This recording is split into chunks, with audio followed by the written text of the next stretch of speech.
ओम गंगणपते नमः। हर हर महादेव। दोस्तों मैं आज आपके लिए बहुत ही सुंदर सी कहानी लेकर आई हूँ। कई लोग ईश्वर पे शंका करते हैं कि ईश्वर होते हैं या नहीं होते हैं। तो आज मैं जो कहानी लेकर आई हूँ ये इसी बात पर है कि ईश्वर होते हैं या नहीं होते हैं। एक नाई होता है, वो अपनी दुकान में बाल काटने का काम करता है। तभी एक आदमी उसके यहाँ पर बाल कटवाने के लिए जाता है। तो वो बाल काटते काटते दोनों के आपस में बातचीत शुरू हो जाती है। तो बातों बातों में ईश्वर की बात निकलती है। तो वह नाई उस आदमी से कहता है कि मैं तो ईश्वर को नहीं मानता, क्योंकि ईश्वर तो होते ही नहीं है और उनका नाम भी झूठ है। तो उस आदमी को बहुत अजीब लगता है। तो वो कहता है, भाई आप ऐसा क्यों कह रहे हो कि ईश्वर तो होते ही नहीं है।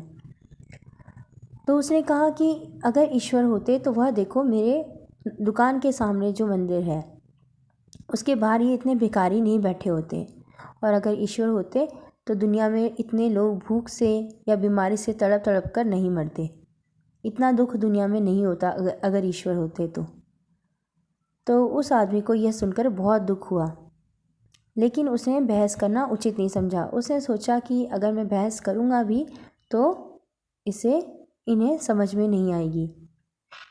और वह अपने पैसे दिए उसने और वह बाहर चला गया। दुकान के बाहर जाकर वह कुछ देर तक मंदिर के बाहर खड़ा रहा, उसकी दुकान के बाहर, और मंदिर को देखता रहा। और मंदिर के बाहर उसने देखा कि एक आदमी के लंबे लंबे बाल हैं और लंबी दाढ़ी हो रखी है। तो वह आदमी वापस अंदर आता है और नाई से कहता है कि इस दुनिया में नाई तो होते ही नहीं हैं। तो वह नाई बोला कि आप ऐसा कैसे कह रहे हो, अभी अभी तो मैंने आपके बाल काटे हैं और मैं आपके सामने खड़ा हूँ, तो आप कैसे कह सकते हो कि नाई तो होते ही नहीं हैं। तो उस आदमी ने कहा कि नहीं, नाई तो होते ही नहीं है। अगर नाई होते इस संसार में तो उस मंदिर के बाहर जो वह आदमी है उसके इतने लंबे बाल और इतनी लंबी दाढ़ी नहीं होती। तो उस नाई ने कहा कि वो आदमी जब मेरे पास बाल कटवाने आएगा तभी तो मैं उसके बाल काटूंगा, वरना मैं उसके बाल क्यों काटूंगा। तो उसने कहा कि अगर वो आदमी तुम्हारी दुकान पर बाल कटवाने नहीं आया तो क्या हुआ, तुम भी तो उसके पास जाकर उसके बाल काट सकते थे, आखिर वो गरीब आदमी है। तो उस नाई ने कहा कि इस दुनिया में तो गरीब बहुत भरे पड़े हैं, आखिर मैं किस किस के बाल जा करके काटूंगा, और वो भी मैं बिना पैसों के क्यों काटूंगा। तो उस आदमी ने कहा कि बिल्कुल ऐसे ही ईश्वर के पास जब कोई जाएगा ही नहीं या ईश्वर पर विश्वास और श्रद्धा रखेगा ही नहीं तो ईश्वर कैसे किसी की मदद कर पाएंगे। और ठीक ऐसे ही अगर जैसे तुम किसी के बाल ऐसे नहीं काट सकते बिना पैसे लिए, वैसे ही ईश्वर के भी कुछ नियम कानून होते हैं और उस नियम कानून के हिसाब से ही ईश्वर भी हमें फल देते हैं।